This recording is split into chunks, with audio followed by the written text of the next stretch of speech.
अस्सलामुअलैकुम स्टूडेंट्स।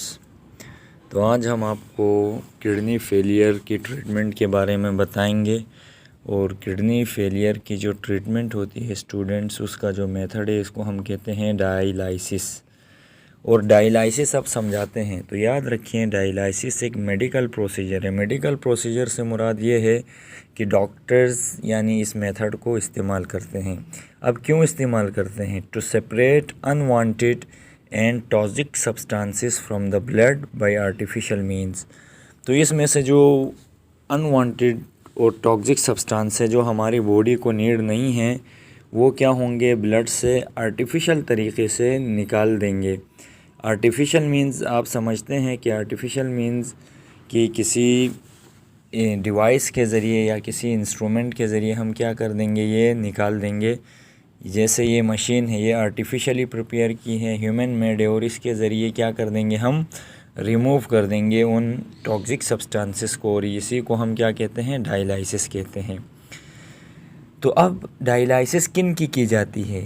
जिनका kidney fail होता है, to remove waste from the blood, यानी जिनका किडनी ब्लड से वेस्ट को रिमूव नहीं कर सकता, और फिर उन्हें को क्या होगी, जब जाहिर सी बात है वेस्ट रिमूव नहीं होगा तो ये बेचैन रहेंगे, और पर्टिकुलरली ब्रीथिंग में इनको मसला होगा, सांस लेने में।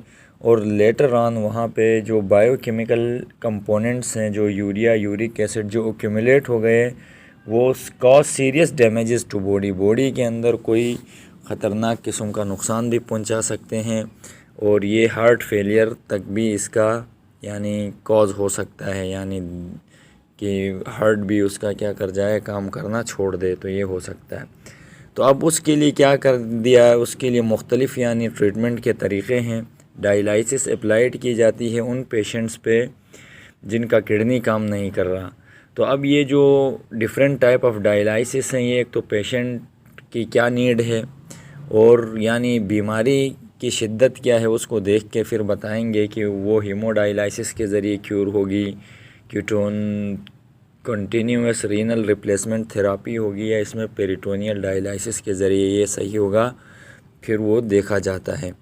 तो अब हम आते हैं यानी डायलाइसिस समझाते हैं आपको कि अब हीमोडायलाइसिस कैसे होता है। तो स्टूडेंट्स याद रखिएगा, हीमोडायलाइसिस यानी वो मेथड है जिसमें एक मशीन को यूज़ किया जाता है एज़ आ आर्टिफिशियल किडनी।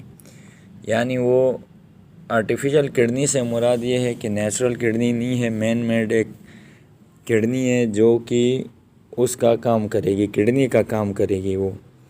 अब ये आर्टिफिशियल किडनी को कैसे बनाया गया? तो इसके अंदर नंबर ऑफ़ ट्यूब्यूल्स हैं विथ सेमी परमेबल लाइनिंग। अब याद रखिएगा, ये जो ट्यूब्यूल्स हैं, ट्यूब्स हैं, इनकी एक क्वालिटी हमने बताई कि इसके अंदर जो ट्यूब्यूल्स बनाए गए वो सेमी परमेबल हैं। सेमी परमेबल कुछ चीज़ों को ये आगे जाने देंगे, कुछ चीज़ों को जाने नहीं देंगे, और उसके साथ इन ट्यूब्स के साथ जो सेमी परमेबल ट्यूब्यूल्स हैं, इनके साथ एक टैंक को भी सस्पेंड किया गया। यहाँ पे ये सस्पेंडेड है, बीच में रखा गया, और इस टैंक के अंदर क्या होता है, डायलाइजिंग फ्लूइड होता है। ये आप देख सकते हैं, इनमें डायलाइजिंग फ्लूइड है, और ये फ्लूइड ऑस्मोटिक प्रेशर जैसे ब्लड का है। ऑस्मोटिक प्रेशर से मुराद ये होता है कि वो ब्लड प्रेशर जो ब्लड को कैपिलरीज़ में जाने पे मजबूर करता है, उसको ऑस्मोटिक प्रेशर कहते हैं। तो यहाँ ये जो डायलाइजिंग मशीन है या सॉल्यूशन है, इसका जो ऑस्मोटिक प्रेशर और ब्लड का वो सेम है। और इसके अंदर क्या होता है, याद रखिएगा, इस टैंक के अंदर नाइट्रोजीनियस वेस्ट वो नहीं पाए जाते। इट लेक्स नाइट्रोजीनियस वेस्ट, ये आप देख सकते हैं यहाँ पर। फिर अब ये प्रोसीजर कैसे शुरू होता है, याद रखें, इस प्रोसीजर में पहले एक स्मॉल इंसेशन की जाती है। इंसेशन कहते हैं, जैसे यहाँ आप देख सकते हैं, पेशेंट के इस हाथ के ऊपर एक कट किया जाएगा, इंसेशन कहा जाता है। स्किन को के काटने को इंसेशन करेंगे, और फिर उसको इंसेशन करने के बाद, स्किन को काटने के बाद, फिर वहाँ कनेक्ट आर्टरी विथ वेन, वहाँ क्या कर देंगे, आर्टरी और वेन को ग्राफ्ट के ज़रिए यानी कनेक्ट कर देंगे। अब ये क्या होता है समझाते हैं। देखें, वहाँ पे एक स्मॉल प्लास्टिक ट्यूब होगी जिसको आर्टरी और वेन के साथ कनेक्ट कर देंगे। इसी को फिस्टुला कहा जाता है। ये आपको डायग्राम भी हम चले दिखा देते हैं।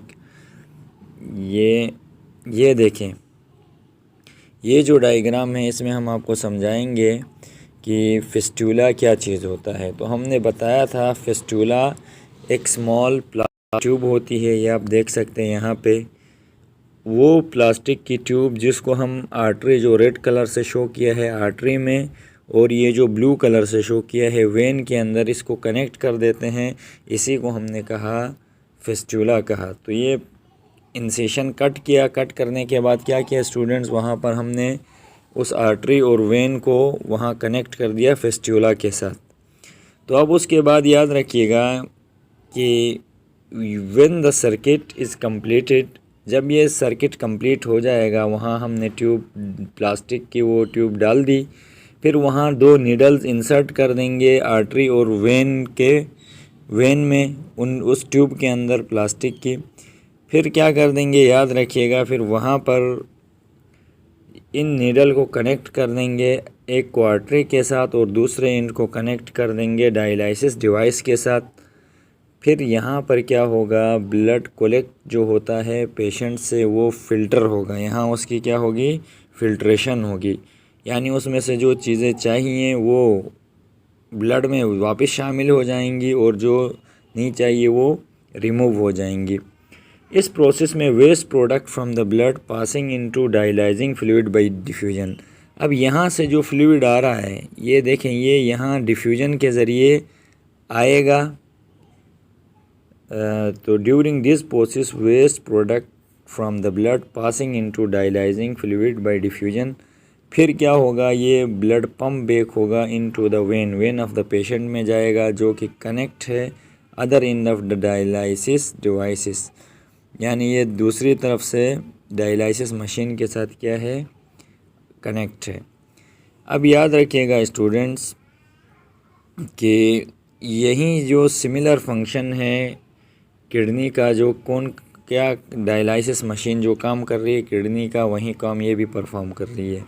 लेकिन इनमें फ़र्क क्या है कि यहाँ रीअब्जॉर्प्शन नहीं होती, और हीमोडायलाइसिस अगर नॉर्मली 4 घंटे की एक ट्रीटमेंट है, इस पूरे प्रोसेस के अंदर कितने 4 आवर्स लगते हैं, और ये हफ्ते में 3 दफ़ा यानी ये ट्रीटमेंट करनी होती है जिनका किडनी फेल हो जाता है।